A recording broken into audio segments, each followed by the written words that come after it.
Naglabas ng show cause order ang House Quad Committee laban kay Myla Roque, asawa ni dating presidential spokesperson Harry Roque. Si Cassandra Leong naman na iniuugnay sa Pogo Hub sa Porac, Pampanga, bibigyan din ng show cause order dahil sa hindi pagsusumite ng dokumento. Muli siyang na-contempt at ipinalilipat sa kulungan sa Mandaluyong. Balitang hatid ni Bea Pinlac. The motion is approved. Ipinag-utos ng House Quad Committee ang pagpapalipat kay Cassandra Leong sa Correctional Institute for Women sa Mandaluyong kasunod ng ikalawang beses na pag-cite in contempt sa kanya ng komite. May move that Ms. Cassandra Ong, because we have cited her in contempt, should be detained at the Correctional Institute for Women in Mandaluyong for a period of 30 days. So move, Mr. Chair. Inusisa sa pagdinig ang educational background ni Ong. Tinanong siya ni Abang Lingkod Party List Representative Joseph Stephen Paduano na co-chair ng Quad Committee tungkol sa ani ay inconsistencies kung saan siya nag-aral sa ilalim ng alternative learning system. Nag-ALS ka, di ba? Yung nag-ALS ka, tama? Opo. Anong taon yun nag-ALS ka? Huwag mo sabihin na you double check naman. Pwede ba makalimutan mo kung nag-ALS ka, wala? At saka anong taon? 2016. 2016? Hindi ko po sigurado kung ano yung exact year. 17 yata. Okay. What school? I forgot na, Mr. Chair. Oh, Public school po siya. pwede ba yun? Na hindi mo alam kung saan school ka na-enroll for the ALS? Baka hindi ka nag-ALS. Baka sa ibang bansa ka nag-aral. You're lying, Ms. Cassandra Ong. Remember, you're now cited, previously you're cited in contempt, and I will once again cite you in contempt for lying. Bago ito inaprubahan ng komite, umapila muna ang isang mambabatas na isaalang-alang ang kalusugan ni Ong. Kalalabas lang ni Ong sa ospital noong September 10 matapos bumaba ang kanyang blood sugar at blood pressure habang nasa gitna ng pagdinig sa kamera. I believe, for humanitarian reasons, Mr. Chair, considering her ailment, we should reconsider this motion to detain her at the Women's Correctional, Mr. Chair. Or maybe, for that matter, we should let the medical team check on her whether she is fit. Because, Mr. Chair, if something happens to Ms. Cassandra Ong, that would be the responsibility of this committee, Mr. Chair. Ayon kay Surigao del Norte Representative Ace Barbers, pwede pa ring masuri ng medical team ng Kamara si Ong habang nasa Women's Correctional siya. If she doesn't trust the medical director of the Women's Correctional, maybe we can ask that our own medical team from the House of Representatives go check on her, periodically. Wala pang pahayag ang kampo ni Ong ukol sa pagpapalipat sa kanya sa Women's Correctional. Pero nauna nang sinabi ng abogado ni Ong na si Ferdinand Topacio na nais ni Ong malipat sa Women's Correctional imbis na mapahiya siya sa mga pagdinig ng Kamara. Ililipat si Ong doon pagkatapos ng September 26 kung kailan magwawakas ang period ng unang contempt order sa kanya ng Kamara. Nag-issue rin ang komite ng show cause order para kay Myla Roque, asawa ni dating presidential spokesperson Harry Roque. Ito ay dahil sa hindi pagtugon sa imbitasyon ng komite na nag-iimbestiga tungkol sa mga pogo.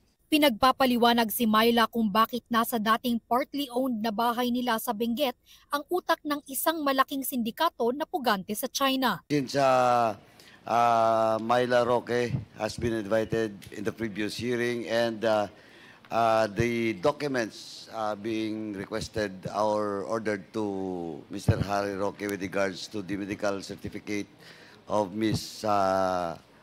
Myla Roque submitted in this committee, Mr. Chairman, I so move that we issue a show cause order for Ms. Myla Roque. Sinisikap naming kuhanan ng pahayag ang kampo ni Roque, pero dati nang itinanggi ni Harry Roque na may kinalaman siya sa iligal na pogo. Bea Pinlac, nagbabalita para sa GMA Integrated News. Friday, latest na mga mare at pare. Kilig ang netizen sa bagong online interaction ni Kailin Alcantara at Kobe Paras.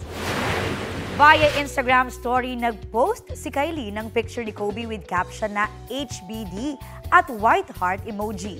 Nirepost naman niya ni Kobe with matching emoji rin.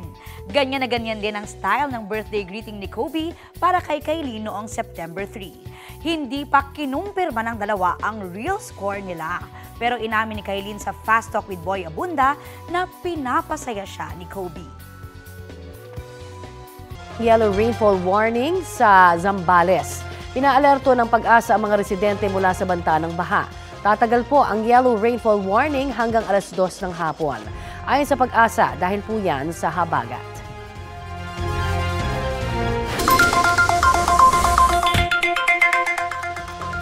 Bip-bip na abiso sa mga motorista, may nakaamba pong paggalaw sa presyo ng produktong petrolyo sa susunod na linggo. Ayon sa Department of Energy, batay sa 4-day trading, posibleng tumaas ng 40 centavos hanggang 90 centavos kada litro ang presyo ng gasolina. Posible namang walang paggalaw o may pagtaas na hanggang 40 centavos sa kada litro ng diesel. Sa kerosene, posible ring walang paggalaw o may pagtaas na hanggang 20 centavos sa kada litro. Pwede pa yang magbago ngayong Biyernes na huling araw ng trading. Dahil daw ang pagtaas sa pagtapyas ng interest rate sa Amerika at sa nangyayaring gulo sa Middle East, partikular na ang mga pag-atake sa Lebanon. Update po tayo sa pagkakaaresto kay Tony Yang na kapatid ni dating Presidential Economic Advisor Michael Yang. Kausapin natin si Presidential Anti-Organized Crime Commission Executive Director Undersecretary Gilbert Cruz. Magandang umaga at welcome po sa Balitang Hali. Thank you, Rafi. Sa mga nanonood po at nakikinig ng programa natin, magandang umaga po sa inyo lahat. Pakikwento lang po kung paano naaresto itong si Tony Yang. May dala raw siyang malaking halaga ng pera nang maaresto sa NAIA? Ano siya, na-intercept natin yan kasama ng Bureau of Immigration and yung AFP dito sa NAIA. Siya ay galing ng CDO papuntang Manila. So, na-intercept nga natin siya. Kasi ano na siya, part na ng investigation natin siya sa Pogo dahil nga itong suspected Pogo hub na iniimbestigahan namin dyan sa Cagayan de Oro, siya yung lumulutang na may-ari. So with that, nagbuo na tayo ng investigating team para masubaybayan yung mga activities nitong si Yang Jianxin o mas kilala dito sa atin na Antonio Maestrado Lim alias Tony Lim tsaka Tony Yang. Nagulat nga tayo dun sa mga papeles na nakuha natin sa kanya kasi talagang gamit-gamit niya yung pangalang Antonio Maestrado Lim. Even dun sa firearms registration niya at dun sa permit to carry firearms niya, talagang Antonio Maestrado Lim ang gamit-gamit niya. Despite na siya ay isang banyaga at gamit-gamit niya yung kanyang passport, yung Chinese passport niya kung saan nandoon yung pangalan niya. Yung tunay niyang pangalan, yung Yang Jianxin. Bukod po sa malaking amount ng pera na nakuha, may mga ebidensya pa po ba kayo nakuha kaugnay sa Pogo o sa illegal na Pogo? Ano kasi siya, yung sa mga papeles doon sa mga negosyo niya, lumalabas na talagang nakapangalan yon sa Filipino name niya, sa Antonio Maestrado Lim. Which is nung inimbestigahan naman natin, parang kay Alice Godin ito, yung late registration. At siyempre, nag-assume siya ng Filipino name, yung Antonio Maestrado Lim, para doon sa mga dokumento niya kasi dito sa atin talagang yung mga Pilipino kasi dapat 60% ang ownership ng mga negosyo. So siguro yun ang gusto nila para makopo nila yung mga negosyong tinayo nila kasi hindi lang naman isa o dalawa yung tinayo nilang negosyo, marami talaga silang tinayong negosyo rito at gusto nilang makopo kaya yun ang ginagamit nila, nag-assume sila ng Filipino name para doon sa mga negosyong tinayo nila. Sa ngayon po ba masasabing may kaugnayan siya sa Bamban at sa Porac, Pogo? Sa mga dokumento kasi may mga nakita tayo during the investigation na siya ay may connection sa Banban, Pogo.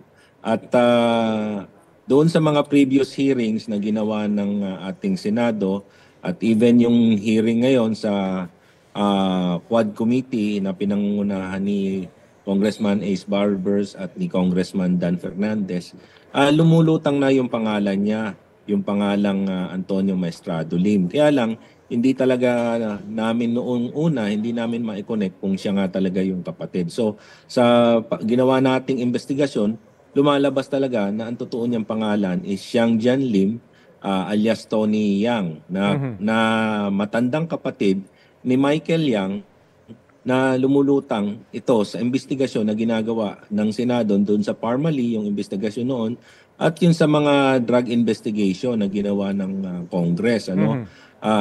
Lumulutang na rin yung pangalan ni Michael Yang at yung ibang kasamahan niya doon sa Parmali. Ngayon po, nagkakabit-kabit na itong mga kasong ito. Magbabacktrack pa po ba kayo? Baka involved pa sila sa mas nauna pang mga kaso dito sa Pilipinas?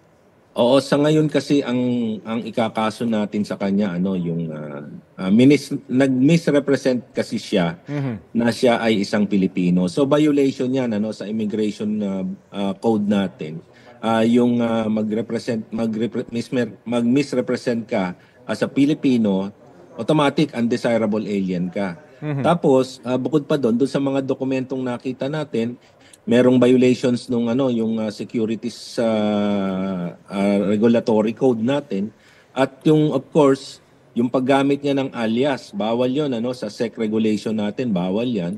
At yung money laundering aspect tinitignan din natin 'yan kasi nga maraming mga transaksyon na nangyari doon sa mga negosyo nila. Ano naman po update sa sinasabing kagustong sumuko na itong si Wesley Go? Mayroon na ho ba kayong bagong balita patungkol doon? Si Wesley, yung alleged na kapatid ni Sheila Go. Ni Alice Go, opo.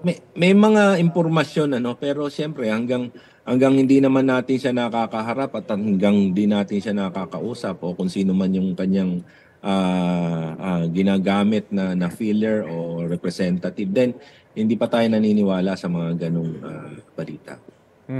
Okay, sige po. Maraming salamat sa oras na ibinahagi niyo po sa Balitang Hali. Thank you rin, Rafi. Thank you po. Si PAOK Executive Director Yusek Gilbert Cruz.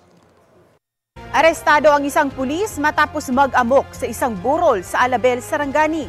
Batay sa investigasyon, bumisita ang sospek sa kanyang kaibigan sa barangay Poblasyon kung saan may burol. Sumali siya sa pustahan at nakipag-inuman.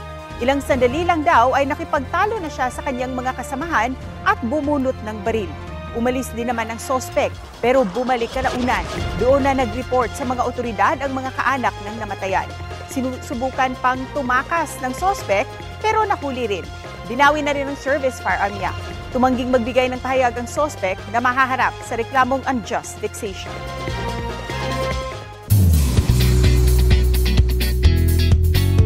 Paalala ng GMA Kapuso Foundation at Sparkle GMA Artist Center, mag-ingat po sa mga scammer.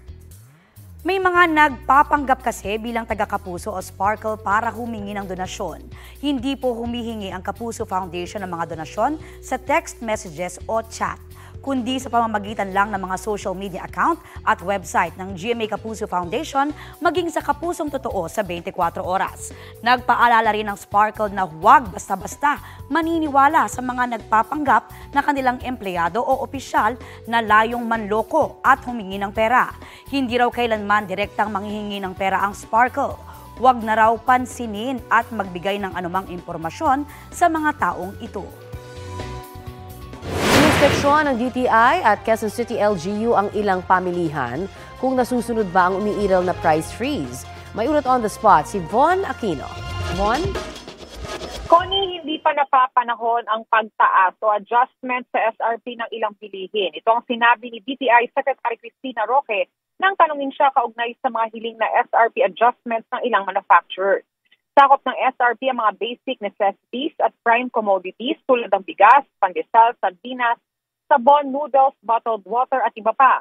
Pati ang mga presyo ng Noche Buena items, masyado parang maaga para sabihin kung magpapatupad ng SRP adjustments dito. Pero isa sa alang-alang din daw ng DTI ang manufacturers at consumers sa pagdedesisyon tungkol dito. Pasado 8:00 ngayong umaga nag-ikot at nag-inspeksyon si Secretary Roque kasama si Quezon City Mayor Joy Belmonte dito sa Farmers Market Cubao at isang grocery store sa Farmers Mall. Tinignan nila ang presyo ng karne, seafood, bigas, mantika at mga delata na sakop ng umiiral na price freeze hanggang sa linggo. Pero sabi ng kalihim, bukod sa price freeze monitoring na linggo-linggo naman daw nilang ginagawa ng DTI, gusto rin nilang kumustahin ang mga nagtitinda sa palengke at ipaalam sa kanila na nakahandang tumulong ang DTI sa kanila sa pagpapalago ng kanilang negosyo. Sa kanilang assessment, wala namang naging paglabag sa price freeze ang mga ininspeksyong tindahan. Of course, that's normal naman. They'll always say nalulugi sila kasi gusto nila ng price increase. But we also need to be sensitive to the needs of the consumer. So we need to really balance everything to be able to come up with a correct decision whether mag-increase ng price or not. Mga tinderang nakausap natin at nakausap natin ang DTI kanina sa kanilang inspeksyon. Sa ngayon ay ayos naman daw yung benta nila pero mas inaasahan daw nila na tataas yung kanilang sales pagdating na Oktubre. Connie? Salamat, Von Aquino.